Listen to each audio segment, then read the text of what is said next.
I define war as chaos. We shouldn't have been there, but we were. But that's what we have to fight for freedom. That's freedom don't come free. Necessary to keep us safe, keep America, North America safe. I'm opposed to war if there's any way around it, but if we have to have it.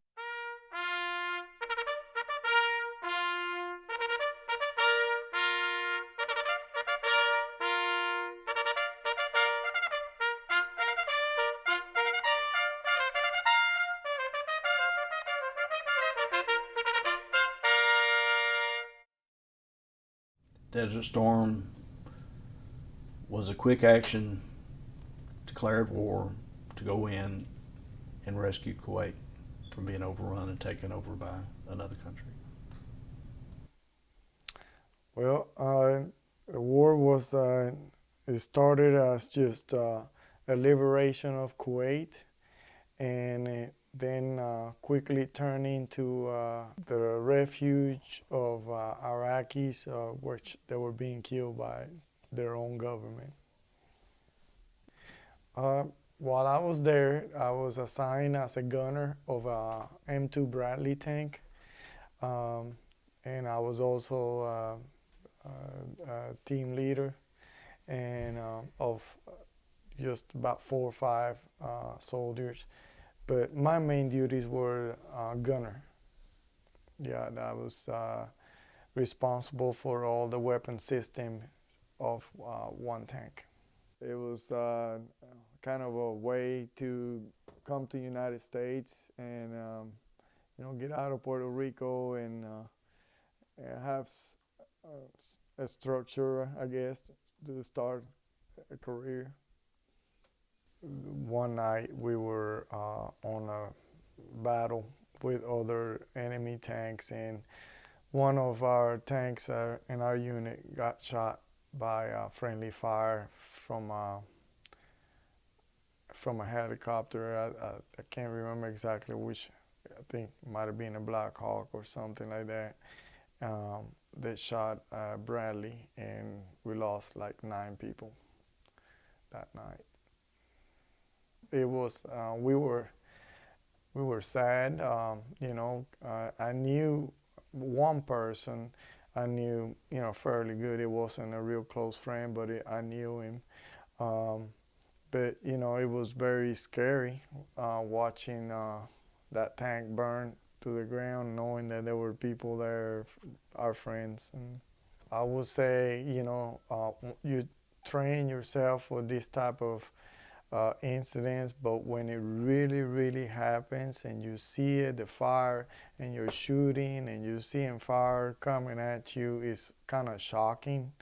And that's when you really realize, I could die right here. Korean War, they called it a police action. The United States went into South Korea to help the country separate itself from communism. And our goal was to free that country and make it an independent state, basically, free of communism, so they could live like we do. We shouldn't have been there, but we were. But that's what we have to fight for freedom. That's freedom don't come free. You have to fight these other countries, and that's what they're doing today. The Marine Air Group. I was in the FMF Fleet Marine Force. I was an aviation ordnanceman.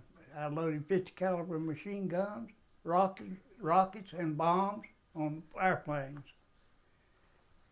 And we did that off an aircraft carriers. We sent them bombs and rockets to Korea. The Kitty Hawk served in Vietnam. It served Korean War as well. The Kitty Hawk was the first plane that flew across the Atlantic Ocean, made the first flight across. It was a small aircraft. It didn't look like it could fly, but it did. We just picked it up in Halifax, Nova Scotia, and brought it to New York City and unloaded it there in New York. So I loved it back here because I had enough of that service right then. I've got the Good Conduct Medal, and then I've got the Korean ribbon with 1 star. Then I've got the United Nations ribbon.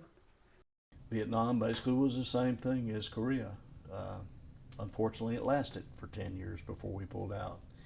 And the other thing of Vietnam is after we pulled out, the North Vietnamese went back in and took over South Vietnam. So it's still a country of Vietnam, is still a communist country. It was a conflict as well. Conflicts are another word for war that basically was never declared. I was in the United States Air Force from 1969 to 1975. In my personal opinion, I think the war was a mistake, but, you know, I did like everybody else. I did what I was told to do. When I joined the Air Force, they were getting ready to draft me in the Army, so I didn't really have a choice whether to go or not. I just picked the Air Force over the Army. In Vietnam, I painted airplanes. I didn't do any fighting, but I saw a lot of rockets come at us and different things like that. I wasn't in any actual fighting. I did get an opportunity one time in Texas. The Air Force Thunderbirds switched from the F4 to the T-38. We got to paint the first one. The Air Force Thunderbirds were similar to the Blue Angels. Blue Angels are an aeronautical team that fly and go all over the world, and they promote the United States Navy. That's what they do. They're the best of the best as far as their pilots go. They were, they put on air shows and stuff, all these crazy stunts. They had a special paint job, and they brought the first one to where I was stationed in Texas, and we painted the first one. I didn't earn none of the major combat medals or anything like that. I just got the standard ribbons and citations that go along with being in the military. Well, I'm very proud of him and how he served our country. I do feel very inspired and on his bravery, and I haven't really thought about pursuing a military career, but I don't know, it's still due in the future. I think things could be done a whole lot different than what they are.